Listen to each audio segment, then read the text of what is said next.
नमस्कार, कैसे हैं आप सब। आप देख रहे हैं स्टडी चैनल एग्जाम हाउस। हम पिछले वाले कक्षा में अध्ययन किए थे राष्ट्रपति के बारे में। ठीक है, उसमें एक टॉपिक रह चुका था राष्ट्रपति की शक्तियाँ। तो आज हम उसी के बारे में पढ़ेंगे। ठीक है, पहले भी मैंने बताया था राष्ट्रपति जो हैं, ठीक है, भारतीय संविधान के संवैधानिक प्रमुख होते हैं। ठीक है, यानी राष्ट्रपति संवैधानिक प्रमुख हैं। ठीक है, जिन्हें प्रथम नागरिक भी कहा जाता है भारत के। ठीक है, और वास्तविक प्रमुख की बात करें तो प्रधानमंत्री होते हैं। ठीक, और राष्ट्रपति देखा जाए तो राष्ट्रपति जो है नाम मात्र के प्रमुख है, लेकिन जो भी कार्य होता है राष्ट्रपति के नाम पर तो होता है, लेकिन वो कार्य कौन करते हैं? वो सांसद या प्राइम मिनिस्टर करते हैं। ठीक है, तो वहीं आप देखेंगे कि कुछ प्रमुख शक्तियाँ भी हैं राष्ट्रपति के पास। वो प्रमुख शक्तियाँ कौन कौन सी हैं? ठीक है, तो शक्तियों में हम देखेंगे सबसे पहले कार्यपालिका शक्तियाँ हैं। ठीक है, फिर उसके बाद विधायी शक्ति हैं, वित्तीय शक्ति हैं, न्यायिक शक्ति हैं, आपातकालीन शक्ति है और अन्य शक्तियाँ भी हैं। तो हम इसके बारे में एक एक करके देखेंगे। ठीक है, किसके अंतर्गत कौन सी बात कही गई है। तो आइए कार्यपालिका शक्ति के अंतर्गत देखते हैं। तो यहाँ पे आप देखेंगे सभी कार्यपालक यानी सभी प्रशासनिक कार्य राष्ट्रपति के नाम पर किया जाता है। यानी भारत में जितने भी प्रशासनिक कार्य होते हैं, जो भी कार्यपालक शक्तियाँ हैं, ठीक है, जो कार्यपालक कार्य हैं वो किनके नाम पर होता है? तो राष्ट्रपति के नाम पर होता है। ठीक है, यहाँ पे आप देखेंगे राष्ट्रपति जो है प्राइम मिनिस्टर की नियुक्ति करते हैं। ठीक है, और प्राइम मिनिस्टर के सलाह पर मंत्रिपरिषद की नियुक्ति करते हैं। ठीक, और ये प्राइम मिनिस्टर यानी प्रधानमंत्री होता कौन है? तो प्रधानमंत्री बहुमत दल का नेता होता है। ठीक है, तो यानी प्राइम मिनिस्टर की नियुक्ति करते हैं राष्ट्रपति, और प्राइम मिनिस्टर की सलाह पर मंत्रिपरिषद की भी नियुक्ति राष्ट्रपति द्वारा किया जाता है। राष्ट्रपति के द्वारा राज्यपाल की नियुक्ति की जाती है, सीएजी की नियुक्ति किया जाता है, यानी नियंत्रक महालेखा परीक्षक की नियुक्ति किया जाता है, अटॉर्नी जनरल की नियुक्ति किया जाता है, इलेक्शन कमिश्नर की नियुक्ति किया जाता है, और केंद्रीय अधिकारी जितने भी होते हैं उनकी भी नियुक्ति किनके द्वारा किया जाता है? वो किया जाता है राष्ट्रपति के द्वारा। ठीक है, अब देखते हैं विधायी शक्ति। विधायी शक्ति में संसद का सत्र बुलाने का काम राष्ट्रपति का है। अब चाहें तो उसे स्थगित कर सकते हैं या लोकसभा भंग कर सकते हैं। राष्ट्रपति संसद का सत्र बुलाते हैं, उसे स्थगित करते हैं, और चाहें तो लोकसभा को भंग कर सकते हैं। ये अधिकार किसके पास है? तो राष्ट्रपति के पास है। ठीक है, फिर संसद में अभिभाषण की शक्ति है इनके पास। विधेयकों पर हस्ताक्षर करते हैं या पुनर्विचार के लिए भेज देते हैं। कोई भी यदि विधेयक पारित किया जाता है, ठीक है, पेश किया जाता है लोकसभा में, ठीक है, तो या राज्यसभा में, वो क्या होता है? वो सबसे पहले अगर उस पर हस्ताक्षर राष्ट्रपति कर देते हैं तो उसे स्वीकृत कर लिया जाता है। ठीक है, या राष्ट्रपति चाहें तो उन्हें पुनः विचार के लिए वापस लोकसभा या राज्यसभा में वापस भेज सकते हैं। तो यहीं पे इसीलिए कह रहा है विधेयकों पर हस्ताक्षर करने का काम क्या है? राष्ट्रपति का है, या पुनर्विचार करने का भी कार्य राष्ट्रपति का है। ठीक है, अध्यादेश जारी करने का भी अधिकार राष्ट्रपति के पास है आर्टिकल 123 के तहत। ठीक, राज्यसभा में 12 सदस्यों का मनोनयन करने का भी अधिकार राष्ट्रपति के पास है। और ये जो 12 सदस्यों का राज्यसभा में मनोनयन करेंगे राष्ट्रपति, ये अलग अलग विशेषज्ञ होंगे। ठीक, अलग अलग क्षेत्रों से विशेषज्ञ होंगे जिनकी नियुक्ति राष्ट्रपति करते हैं राज्यसभा में। जो 12 लोग होते हैं, 12 सदस्य होते हैं। ठीक है, इससे पहले 2 एंग्लो इंडियन का भी नियुक्ति किया जाता था राष्ट्रपति के द्वारा, लेकिन 104वें संविधान संशोधन द्वारा, ठीक है, क्या किया गया? इसे हटा दिया गया, तो अब वो नहीं है। ठीक है, तो 104वें संविधान संशोधन द्वारा क्या किया गया? एंग्लो इंडियन को हटा दिया गया, ये अब नहीं है। ठीक है, अब आता है वित्तीय शक्ति। वित्तीय शक्ति में देखेंगे आप तो क्या होता है? बजट संसद में पेश करने की अनुमति, यानी कि बजट संसद में पेश करने की अनुमति कौन देता है? राष्ट्रपति देते हैं। ठीक है, दूसरा में धन विधेयक पर अनुमति अनिवार्य है, यानी इसका कहने का मतलब हो गया कि वित्तीय शक्ति के अंतर्गत, ठीक है, यदि धन विधेयक पेश किया जाता है तो सबसे पहले राष्ट्रपति से, ठीक है, मंजूरी लेना अनिवार्य होता है। ठीक है, तभी जाके पेश किया जाता है, और वित्त आयोग की नियुक्ति की जाती है राष्ट्रपति के द्वारा ही। तो फिर उसके बाद हम देखेंगे न्यायिक शक्ति। न्यायिक शक्ति में क्या है? दया याचिकाओं पर निर्णय, आर्टिकल 72 के अंतर्गत। आर्टिकल 72 के अंतर्गत राष्ट्रपति दया याचिकाओं पर निर्णय ले सकते हैं। कहने का मतलब ये है कि कोई भी आपराधिक मामलों में जो व्यक्ति सज़ा काट रहे हैं, जैसे उनको कोई सज़ा दिया गया है सुप्रीम कोर्ट या हाई कोर्ट के द्वारा, जैसे मृत्युदंड हो सकता है या लंबी कारावास की सज़ा हो सकता है, तो राष्ट्रपति चाहें तो इन सब सज़ा को कम कर सकते हैं। जैसे लंबी कारावास की सज़ा है तो उसे कुछ कम कर सकते हैं, या मृत्युदंड की सज़ा दी गई है तो चाहे तो राष्ट्रपति उसे रोक सकते हैं आर्टिकल 72 के तहत। इसीलिए कहा गया है कि राष्ट्रपति न्यायिक शक्ति के अंतर्गत दाया याचिकाओं पर निर्णय ले सकते हैं।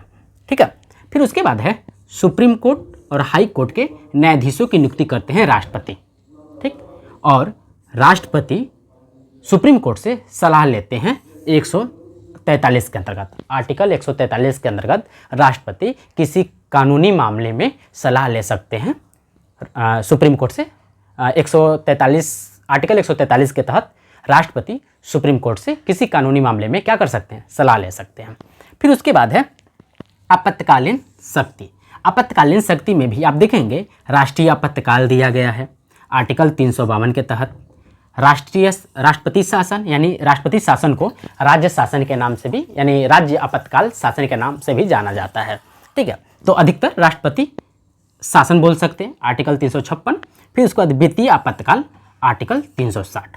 यानी कहने का मतलब है राष्ट्रपति राष्ट्रीय आपातकाल लागू कर सकते हैं आर्टिकल 352 के तहत। ठीक है, राष्ट्रपति शासन लागू कर सकते हैं आर्टिकल 356 के तहत। राष्ट्रपति शासन कब लागू किया जाता है, किसी भी राज्य में, ठीक है, संवैधानिक तंत्र विफल हो जाता है तो वहाँ पे क्या किया जाता है, राष्ट्रपति शासन लगा दिया जाता है आर्टिकल 356 के तहत। ठीक है, और वित्तीय आपातकाल भी लागू किया जा सकता है आर्टिकल 360 के तहत। कौन लागू करता है, तो राष्ट्रपति लागू करते हैं। ठीक है, अब इसके बाद राष्ट्रपति जो होते हैं, ठीक है, सेना के सर्वोच्च कमांडर भी होते हैं। ठीक है, इसके बाद कुछ क्वेश्चंस देखते हैं जिससे राष्ट्रपति जो टॉपिक है विस्तार पूर्वक हमें समझ में आ जाएगा। ठीक है, तो कुछ 5-10 क्वेश्चन देख लेते हैं। ठीक है, तो आइए। तो पहला क्वेश्चन है हमारे पास, राष्ट्रपति के महाभियोग प्रक्रिया के समय कितने दिनों का नोटिस दिया जाता है।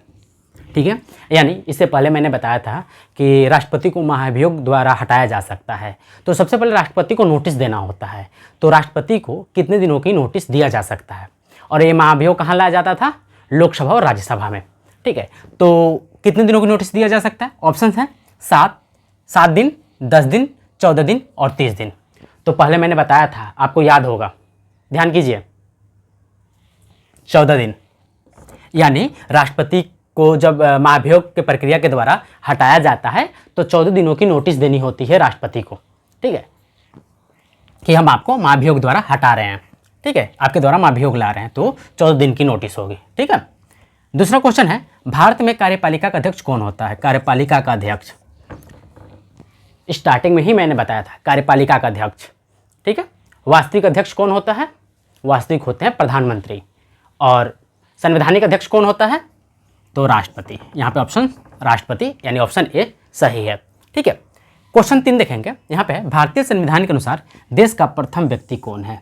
देश का प्रथम व्यक्ति कौन होगा, प्रधानमंत्री, राष्ट्रपति, लोकसभा अध्यक्ष और उपराष्ट्रपति। इनमें से कौन होगा, तो इनमें से आपका ऑप्शन बी सही है, यानी राष्ट्रपति। देश का यानी भारतीय संविधान के अनुसार देश का प्रथम व्यक्ति राष्ट्रपति को माना जाता है। ठीक है, क्वेश्चन 4 में देखिए, भारत में सभी रक्षा बलों का सर्वोच्च कमांडर कौन होता है। अभी मैंने बताया जस्ट कि सेना के सर्वोच्च कमांडर के तौर पे राष्ट्रपति को देखा जाता है। तो यहाँ पे सर्वोच्च कमांडर, भारत में सभी रक्षा बलों के जितने भी रक्षा बल हैं, ठीक है, उसके सर्वोच्च कमांडर कौन होते हैं, तो उनके सर्वोच्च कमांडर होते हैं राष्ट्रपति। कहाँ है, राष्ट्रपति। ठीक है, रक्षा मंत्री मत लगाइएगा, हमेशा होगा राष्ट्रपति। ठीक है, फिर आप देखिए, भारत के राष्ट्रपति निर्वाचित होने के लिए आयु, यानी भारत के राष्ट्रपति के पद पर निर्वाचित होने के लिए कितनी न्यूनतम आयु होनी चाहिए। तो यहाँ पे ऑप्शंस हैं 21 वर्ष, 30 वर्ष, 35 वर्ष, 25 वर्ष। तो कितनी आयु होनी चाहिए, तो आपकी आयु 35 वर्ष की होनी चाहिए। ठीक है, यानी ऑप्शन सी सही है। फिर आप देखिए 6 नंबर क्वेश्चन है, राष्ट्रपति का चुनाव संचालित किया जाता है। राष्ट्रपति का चुनाव किनके द्वारा संचालित किया जाता है, ऑप्शंस में देखिए, लोकसभा द्वारा, प्रधानमंत्री द्वारा, निर्वाचन आयोग द्वारा, सुप्रीम कोर्ट के द्वारा। तो आपको पता है चुनाव प्रक्रिया किसके द्वारा होता है, तो निर्वाचन आयोग द्वारा। ठीक है, तो अभी आप 6 क्वेश्चन देखें। ठीक है, तो आप खुद से भी राष्ट्रपति का टॉपिक सर्च कीजिएगा, क्वेश्चंस लगाइएगा। ठीक है, मैं कुछ क्वेश्चन इसलिए कराया ताकि ये टॉपिक आपको अच्छे से समझ में आ जाए। ठीक है, बहुत ईजी टॉपिक था, अगर आप अध्ययन करेंगे अच्छे से तो अच्छे से समझ में आएगा।